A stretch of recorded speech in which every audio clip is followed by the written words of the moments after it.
வணக்கம். என்னதான் வீடு கிளீனா வச்சிட்டு இருந்தாலும் வீட்ல சில பல பூச்சிகள் தொல்லை இருக்க தான் செய்யுது.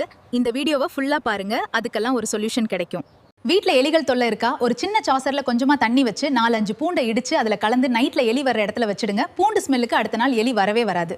வீட்ல கரப்பாம்பூச்சி தொல்லை இருக்கா? 1 டம்ளர் தண்ணி, 2 ஸ்பூன் வேப்பெண்ணெய், 2 ரசக்கற்பூரம் தூளாக்கி 1/2 டம்ளர் தண்ணியில மிக்ஸ் பண்ணிட்டு கிச்சன், பாத்ரூம்னு எல்லா இடத்துலயும் ஸ்ப்ரே பண்ணி விடுங்க. அப்புறம் பாருங்க, கரப்பாம்பூச்சி சுத்தமா வராது. காக்ரோச் மட்டும் இல்லங்க, மத்த பூச்சிகளும் எதுவும் வராது. ட்ரை பண்ணி பாருங்க.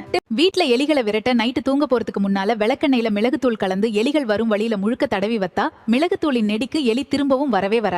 கொசு தொல்லையா கவலையை விடுங்க. ஒரு சின்ன சாசால கொஞ்சமா தண்ணி வச்சு அதுல 4-5 கற்பூரத்தை உடைச்சு போட்டு வீட்ல ஒரு மூலையில வச்சிடுங்க. இந்த ஸ்மெல்க்கு கொசு சுத்தமா வரவே வராது. ட்ரை பண்ணி பாருங்க. ஈவினிங் ஆனா வேப்பெண்ணெய் விளக்கு வச்சு பாருங்க. கொசுக்களுக்கும் மத்த பூச்சிகளுக்கும் வேப்பெண்ணெயோட ஸ்மெல் ஒத்துக்காது.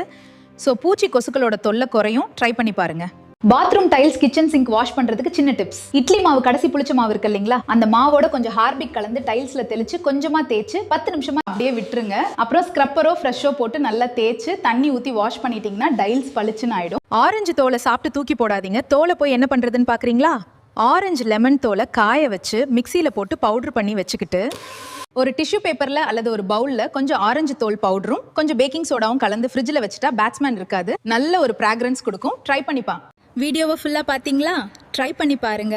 பிடிச்சிருந்தா லைக் பண்ணுங்க, ஷேர் பண்ணுங்க. தேங்க்ஸ் ஃபார் வாட்சிங்.